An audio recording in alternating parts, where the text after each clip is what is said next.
You're listening to episode 4 of Chats on Change. My name is Kenji Tan. My name is William Setiawan. In other episodes, we'll be discussing something important. In this episode, anything goes. Alright, so we're taking a bit of a change in terms of the episode. Usually we'll, have a topic, we'll be scripting, and, we have a rough idea of where this episode will go. But this is the first episode of us recording while, I would say, drunk. We had a few drinks, but yeah, so we'll see how this goes. Let's clarify a bit. We drank a full bottle of Chandon's Brut Rosé, as well as a mixture of Yakult and green grape Jinro Soju. Yeah, so we're not alcoholics and we don't, condone that behavior, but, I think it'll be quite interesting to see how an episode will go with us unscripted and, intoxicated. Let's have some fun. My idea for this episode is to go for rapid fire questions. So I'm going to ask rapid fire questions to you, and also, we have a special guest, a good friend of ours, Hiran. How are you doing? I'm doing fine. There's 3 of us, and I'll be asking the questions to each one of you, and then I'll answer it myself. Let's get into these questions. All right. Let's start with a warm-up. What color is your toothbrush, Owen? I think it's blue. Yeah. Mine is white and blue. I have a golden toothbrush. The only reason why I bought it was because it's golden, and I thought it's quite special. I'd like to ask you, Kenji. Yeah. Do you think it matters what color your toothbrush is? No, as long as it gets the job done. I think that's a very good point. All right. Okay, next question. What is one of the things you would put on your bucket list? A bucket. Yeah, your bucket list of life. I put a bucket. Why? Okay. So, what's one of the things I put on my bucket list? Well, doing this episode has got to be one thing I'm scratching off. But I think at this point, right now, my bucket list is to go drink some water. Yeah, that's a good idea. After every cup of alcohol, it's good to have some water. What about you, Hiran? I would like to put on my bucket list to go to Norway. Why? I just want to visit Norway. Okay. Seems like a nice place Interesting. to go. What's in Norway? Okay, I see. Actually, you know what, Kenji? I'd like to ask you that. So what would you put on your bucket list? For me, I want to fly a plane and land it safely. It's like an accomplishment that I really want to do if I have the chance. The freedom of travel with your own plane or rental or something. I don't think lessons are that expensive nowadays, along with rental costs. But do you actually? Let me ask you. Do you think if we're in Singapore, do you think we can get any rental plane flying?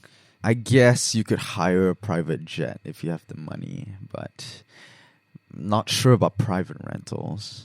Anyways, okay, let's move on. What is the strangest thing you've ever eaten? It's got to be any breakfast from NS. Let me tell you, right? It doesn't get. Let's say I give a very realistic answer, which is probably going to be based off my experience. Have I ever told you my brother ate a scorpion?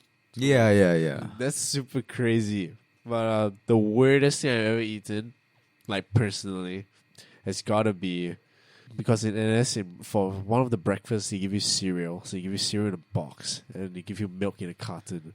And it tastes really, really weird. It's got to be the weirdest thing I've ever eaten. What about you, Hiran? The weirdest thing I've ever eaten. I think it's got to be duck. No, I love duck. I really dislike duck. It's got to be the weirdest thing I've ever eaten because it is such a weird texture. I just really don't like it. I see. For me, the weirdest thing I've ever eaten was Doritos chips made out of crickets. So it's cricket chips, yeah. So it's like it's an alternative. So gross. Yeah, it's an alternative protein kind of snack. So it's like a Dorito chip, but it's made out of cricket meat. It was really good though. Like I wouldn't have known the difference. I think it was just missing salt, salt and some seasoning. Because if you eat a plain Dorito without salt, right, it tastes exactly like a cricket Dorito. Seriously? Yeah. And I was surprised. At first, I was like, what is this?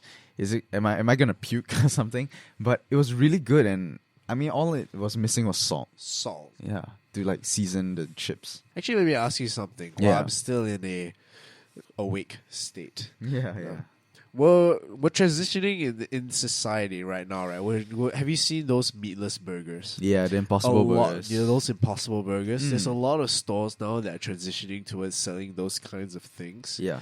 Do you think in the future we'll end up eating meatless like all the way? I think if we really run out of supply of meat, but for me, I can tell the difference with red meat and an Impossible Burger.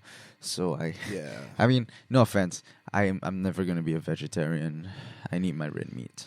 Yeah, it's a huge missed steak. Ha! Yeah. What No, about but okay. So on this topic, right? Have you tried an Impossible Burger? I have. So actually Fat Boy sells one. It's not on their menu, right? But you can request one. And there's one near my house at Serangoon Circus. I can't remember what the store name is. It's something to do with burgers. Yeah. But they officially put it there. So actually that reminds me because I actually went there not that long ago, and I ordered the Impossible Burger because I was curious. And sure, you can always tell the difference between an Impossible Burger and a real burger. But let me tell you, that meat, quote unquote, is getting better. It really is. I see. What about you, Aaron? I myself have never actually tried the Impossible Burger, but it sounds pretty interesting. I wouldn't mind giving it a try. The taste is not the same as like beef or pork or chicken. I think you wouldn't But get the same the level texture, of tenderness yeah. and texture. No, but the texture is really accurate. Like if I look at the texture, I wouldn't know the difference. But you taste and then you know lah. I see. It's something you have to try, and then you can tell, like, oh, I'm not eating an actual burger. I'm eating a veggie burger. There was a video by Jeremy Clarkson, I think, quite a long time ago. He tried the Impossible Burger versus a real burger. Then like, he was complaining because he could tell. Moving on. What is one thing that annoys you the most? Like, what is your biggest pet peeve? Do I have to choose one? Yeah, just the biggest pet peeve. I have to go really legit on this answer and say it's got to be people who overreach their own power in a sense. Like there are people who you give respect automatically, right? But at some point you also have to they also have to earn your respect. And when they don't and they still act as if they deserve it, man, that's annoying. I can't take that. What about you, Hiran? What's your biggest pet peeve? I guess my biggest pet peeve would be cyclists on the roads. pay your road tax. Yeah, cyclists should pay road tax. Cyclists who don't follow the rules on the road. Okay, as a driver, right, I've had a lot of near misses with reckless cyclists. I mean, there are good cyclists, responsible people out there, following the rules, having helmets, and they have lights and all that. But it's those reckless cyclists who cycle in the middle of the night. Not forgetting PMDs. Oh yeah, They are still relevant today. They still drive their PMDs on the road recklessly. Another thing as the driver that annoys me the most is when people cut into your lane without signaling. Not even without signaling, like right in front of you. Welcome to Singapore. Oh boy. Well, I guess for me, my biggest pet peeve is when people say, when they in the middle of the sentences. I'm not sure what the actual word is, but let's just say it's TSK, right? If people just keep doing the sound in the middle of a normal sentence, I think after a while I just get annoyed. I don't know. It's just my entitlement. Actually, that seems to be something I noticed quite a lot in Singapore. Hmm. A lot of people go like, blah, blah, blah, blah. It seems to be, do you think you can learn that as a person? Or do you think it comes out automatically? I don't know. I think it's how conscious you are about it. Do you think it's like something we adopt from? Perhaps. Could be a cultural thing. I don't know. Well, next question. What is your favorite movie quote? We live in a twilight world. And there are no friends at dusk. Keck. How about you, Hiran? Do you have a favorite movie quote? Let's take this to court.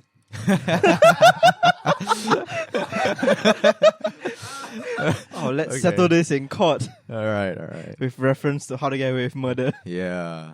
All right.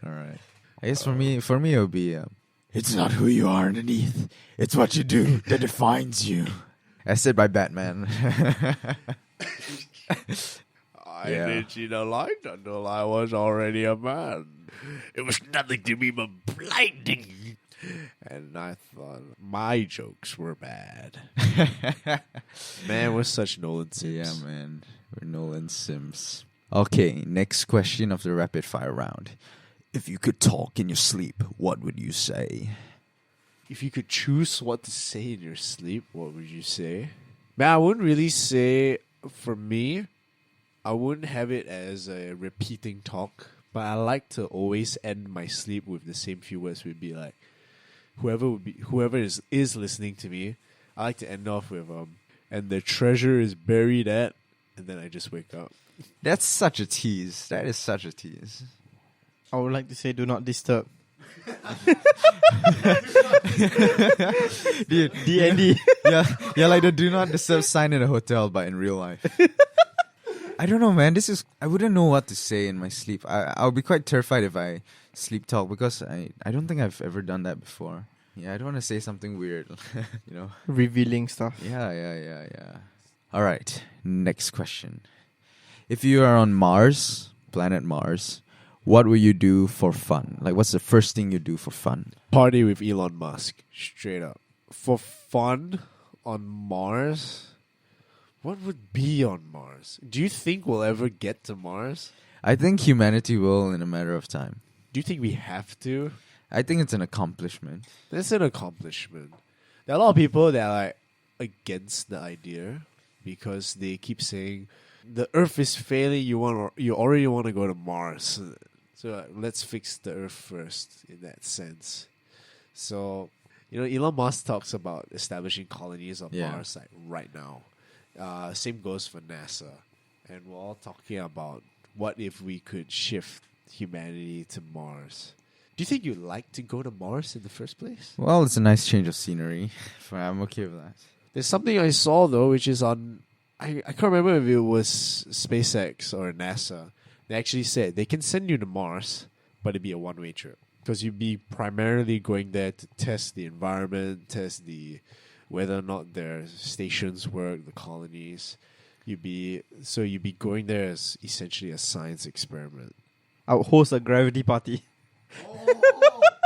That is a good idea. Yeah, that's something in the back of my head. Speaking of that, right? I want to drive a car on Mars. Like a rover. Not a rover. Like I don't know. Okay, like let's just say let's just give a very movie-ish view of it. Maybe the car would be fine as long as the cylinders are all secured to the low atmosphere, or zero atmosphere. And all I needed to do was drive around in a spacesuit. That would be so cool. I wonder if you'd feel lighter. Right. Let's hear the next one. Where is the worst place you think you could get stuck in? Where's the worst place you think you could get stuck in? Let's eliminate the obvious ones. So let's say quicksand, middle of the ocean, space. Well, unless you're wearing a space. Oh, okay, maybe not if you're like flying away like gravity. I think it wouldn't really be the place for me. It'd be the situation. Imagine if you get caught, right? If you get caught doing something you're not supposed to be doing, anywhere would count as the worst place you can get stuck in. Get caught lying, any room you're in, you're a dead man, woman, person. I'd say getting a loud phone call like a phone call that's not muted on the train. I think that'd be a Is it like because that happens to you a lot? yeah, and then everybody will be looking at you on the train, and then you'll be Right. like, you're forced to answer your phone.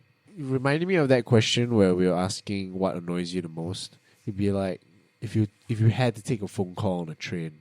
I've had phone calls where I had to say things out loud and people would stare at me. Wow, mind your own business, I say.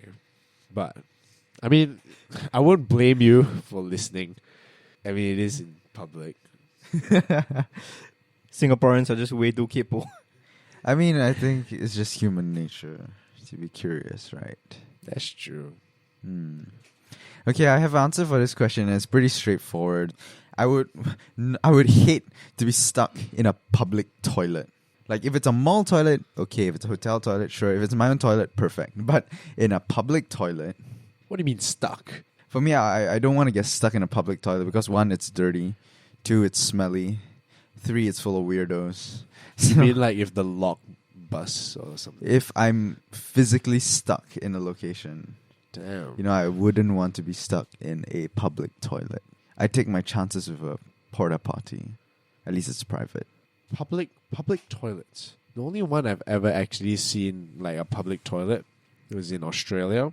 So Australia, they actually had toilets out in the open, but the water was freezing. It was. I think I should have just went to the toilet at the house that I was staying at. Actually, you know what's weird? Those toilets were quite clean. Like, I remember being quite shocked. I wasn't gonna touch it at all, of course, because it was made of metal and it was like -3 degrees at that time. But do you think it'd be good if would you rather have public toilets everywhere so it'd be available no matter what the situation is? Or would you rather have limited toilets, so maybe like malls would have only 1 or 2, but the toilets are fantastic? Limited toilets. Yeah, I appreciate the cleanliness. I think I'm a bit too OCD for a public toilet. All right. Okay, so let's change the subject to something else. You know, whoever's listening, get to know a bit more about us, right? So the question is, what are you most afraid of in this world? Like, what is the one thing you're most afraid of? There are some classics if you think about it. So a lot of people's ones are dying alone, having regrets. It just, in general, it'd be dying alone, having regrets, not doing the things you want to do. I guess that counts as regret. But I think it'd be being completely helpless to whatever problem that I'm facing. I go into panic mode when that happens. So it can be in general. So something's happened that that is supposedly my fault, and I can't really do anything about it. I just go into panic mode. That's straight fear. I don't know. That's as far as I can go. I think for me, what I'm most afraid of would be losing my core senses. Like, let's say hearing. I feel I wouldn't be able to live life again without being able to hear, as I rely on it heavily, being my sole sense. Well, I would say 2 things. My biggest fear is someone waking me up by rubbing styrofoam boxes together. The squeak of a styrofoam box, you know, when you rub Sounds styrofoam together. specific. That's one fear. My other fear is hospitals. Hospitals. I mean, Hospitals I in don't- general. I don't like... It's good that it's clean, it's good that it's sterile, but I just don't like the smell and the colors of a hospital. It kind of freaks me out. Like, I'm worried about healthcare services. It just makes me anxious and nervous. Yeah. And I'm not normally someone who I would consider easily scared. I don't know why. Like, I'd rather honestly bleed out on the street than be hospitalized. But I mean, I've never been hospitalized before, so maybe I might change my mind in the future. But right now, at this point of time, I'm afraid of hospitals. Here's weird about that. I get where you're coming from with regards to, you know what's weird? I went to Tan Tock Seng recently to get a checkup, and as I was walking out towards the car park, I walked past the crematorium, and I completely forgot that people can die inside hospitals up until that moment. Actually, there's something I want to bring up on that paralysis, on like losing your core senses kind of thing. One thing I'm thinking about like heavily for the future, it's like, I mean, Elon Musk came up with Neuralink, and I'm not sure where that will go. But imagine, even if you're paralyzed, I mean, you have a Ready Player One / Sword Art Online kind of world where you have a virtual world that you can live in. So, like, imagine if even if you were paralyzed, you'd be able to go to that online world and still live your life quite freely as long as your brain works. Well, I mean, the alternative to that is your brain doesn't work, and that's brain dead, and you're dead. All What do right, you think? okay. I think it suddenly got really depressing, so let us amp it up a bit. If you're stuck on an island and you could have two things with you, what would it be? Boat and GPS. Okay, like I remember seeing this. I'm just gonna bring up a small joke here because there was once a picture joke on this by the Harry Potter cast, and they said, what is the one book you want to bring if you were stuck on a desert island? They gave all sorts of answers. So Emma Watson had her intelligent book. I think Daniel Radcliffe had his own weird book. Then Rupert Grint. He had his own wacky book. And then the last one was one of the twins. You know, the brother. Yeah. Yeah. And his book was how to build a boat. That makes sense. That was kind of funny. What about you, Hiran? Two things on an island, what would you have? A cult. What? Did you just say a cult? Yeah. Then I can start a country there. So you're gonna stay in the island forever? Yeah, I'm gonna stay in the island forever. Just assuming. Another one would be fresh supply of water, sustainability. Indeed. With the cult. So they don't die They off are a in that water island. cult. Your sacrifice would be pure water, and then you'd boil it. We've boiled the water. I think water would be the currency of the island.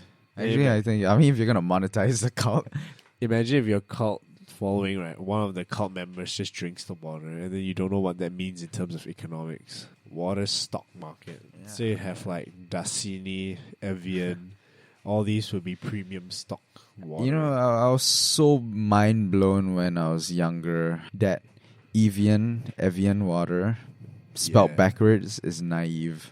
Oh my gosh.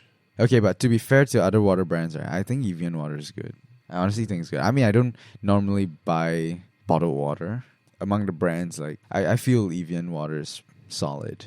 I think it's Evian water and Ice Mountain. The one water I don't get is Fiji water. So what about you, Kenji? What would you bring? Two things. Desert Two island. things.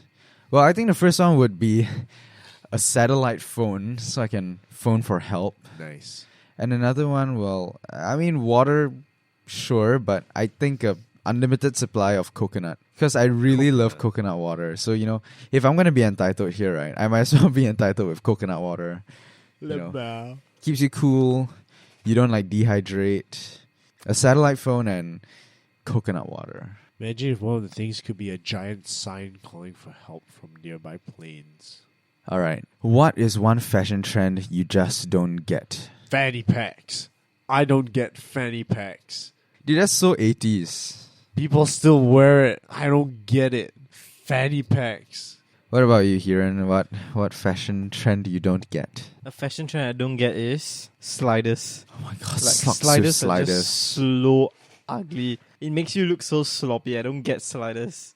Well, for me, I guess it would be ripped jeans. I don't understand ripped jeans. The rips aren't even symmetrical.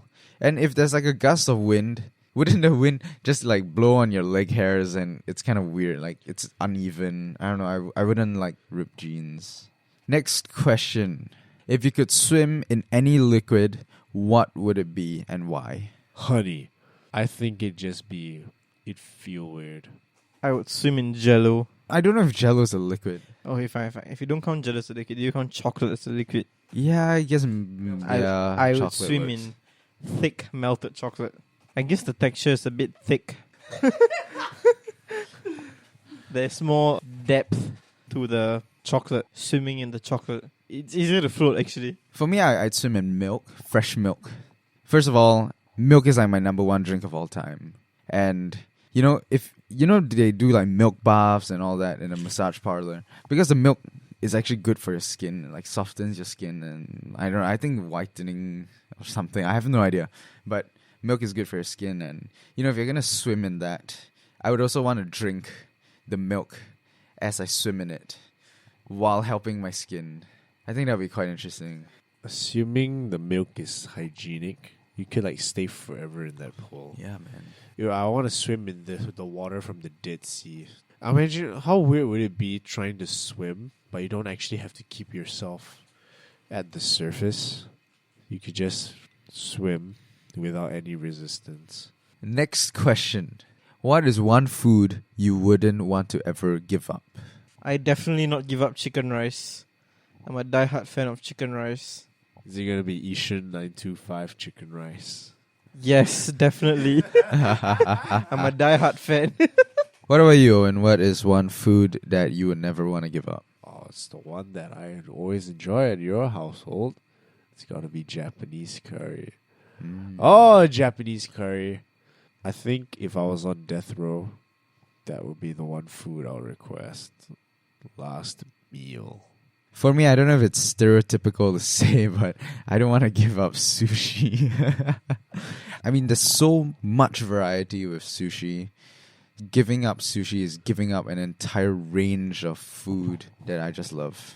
So that would be very heartbreaking to me. Okay, moving on. If there's a zombie apocalypse, what is your weapon of choice? Bad sushi.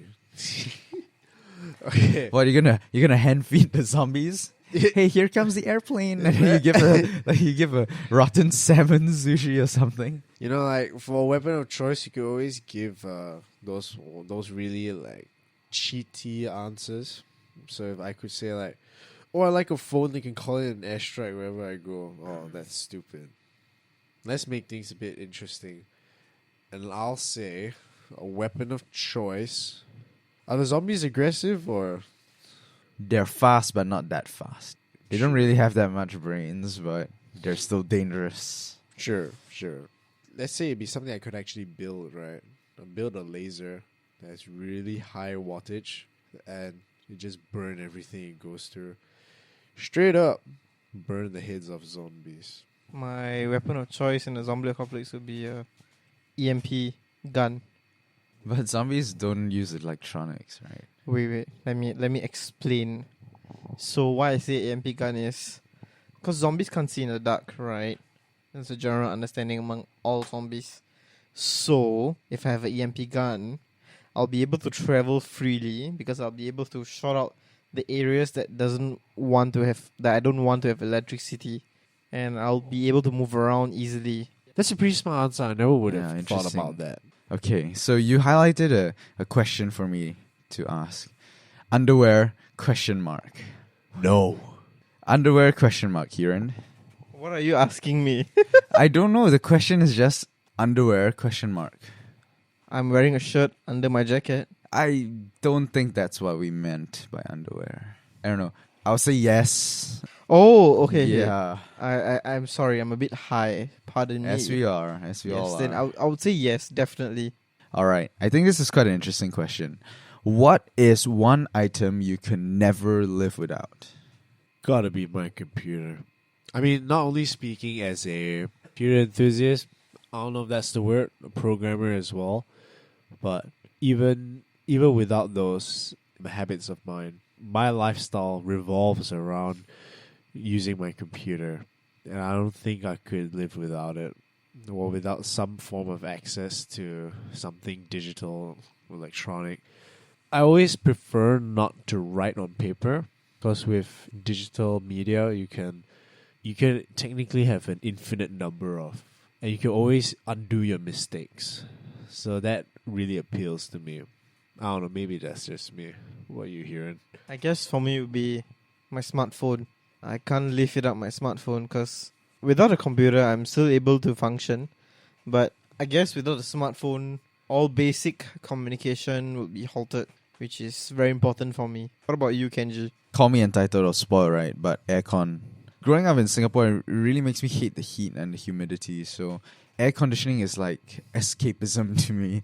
I really feel happier and, more joyful when I have no heat and it's dry, it's cold. I love that. And my heat tolerance is terrible, so probably can't live without aircon. So before we end off our episode, what are 2 things you would change about yourself if you could? I think this is kind of a serious question. I think one thing I'd like to change about myself would be being more accepting of the person I am and the lifestyle that I live for myself. I think that's something that, as like most people need nowadays, when we chase a dream that is quite frankly very, I wouldn't say impossible, but very difficult to achieve, especially since in this world life is always against you. There's a point where take a chill pill and know that the person you are is the best person you could be. You know what? Let's go one thing first, and then we go to second round. I would say for me, it's having more self-control over the choices that I make. Instead of being so impulsive, I would stop to think about things more. What about you, Kenji? For me, what I would change about myself is I want to be more expressive emotionally. I would consider myself a Vulcan, I think more than I feel. Well, round 2, I guess. Let's continue. What's the second thing you would change about yourself if you could? I think if I could change one thing about myself, I'm going to reconsider the first statement I made about accepting myself for who I am. But I would say there's one thing I could change about myself. Because there is a point where I think that self-love idea, right? That's the word I was looking at. The self-love idea. Along with accepting who you are as a person. Being able to see their own boundaries, if that makes sense. Because you guys know me. I'm a very risk-averse person. I try to avoid risk if I can. I'm afraid of making mistakes that I can't undo. So usually I spend a lot of time preparing, making sure I'm making the right decision, and eventually it comes out to nothing accomplished at all. I like to change that about myself, to be more risk-taking, being able to go with the flow a bit more instead of panicking about every little detail. Because I think that really puts my life and life progression at a stagnation, and that's not good. For me, right, I'd like to be less bothered by events or situation that happened in my life that it's not really important. I like to be less involved in things, less emotionally involved in things. So I wouldn't be so invested in a particular situation or problem. I think that would be key thing I'd like to change. What about you, Kenji? I think for me, I tend to jump before I look. I always take risks to the point that sometimes it's just unnecessary risk. But for me, I guess I like the thrill of an unnecessary risk. But I should calculate my risks more. Got to be a bit more cautious. Because for me, I tend to jump before I look. And I may or may not regret things. I may or may not rush things. Kind of affects the outcome. I guess everything is about balance, right? Like what Thanos said. Yeah, listening to that, it seems like we're on opposite ends of the spectrum on this. I'm trying to be more risky. You're trying to be more balanced in your risk. There's actually a lot of things that you see in the world where people either tend to jump before they look or they're too afraid to even start. I wonder what it would be like if everybody took balanced risks, were able to judge for themselves. We'd be in a perfect utopia. A perfect utopia. Life is as such. Nobody's perfect. There's no perfect balance. Working around all of the differences is the experience of living. I mean, what's the point? If everyone's the same, then where's the individuality? I feel like working around differences and, working towards a common goal of improvement is enough. We don't need to have perfect worlds or personalities or characteristics. We just gotta work towards what we feel is best for ourselves. Actually, on that, let me ask you, would you be alright with living in imperfect life? I think life would be boring if it was perfect. I mean, with an imperfect life, right, you appreciate the good and you work around the bad. I mean, maybe that's a bit idealistic of me, but I feel like if you have a perfect life and everything's all set, then what's the point of living? Like, what's the experience? you won't experience anything because everything's all fine and dandy. There's no self-improvement. There's no hardship for you to overcome. If it was a perfect world, growth would be stagnant. People wouldn't grow. Everybody would be in their comfort zone, just remain stagnant at where they are in life. Actually, that reminds me of. I'm just going to go ahead and give a shout out to this one book called The Time Machine by an author called H.G. Wells. In it, he describes a society that it's like two classes. So one of them is like living their lives perfectly. And the other one, oh, you're going to have to go and read the book to find out. I remember, now that you mention it, right, as I was reading about the perfect society, basically what they do all day is, well, the food is all fruit. So like, they've achieved harmony with nature, that kind of thing. And all they do all day is walk around and just enjoy life. I remember getting really bored by that. There's beauty in the chaos. It's only when you start doing things you don't like that you start to appreciate the things you like even more.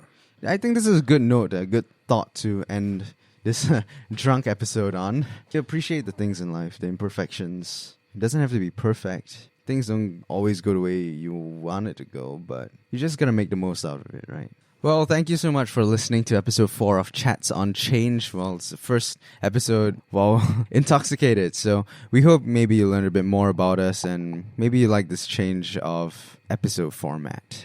I think this has been pretty interesting. You've been listening to Chats on Change by Kenji, William, and our extra guest, Hiran. Thank you for listening.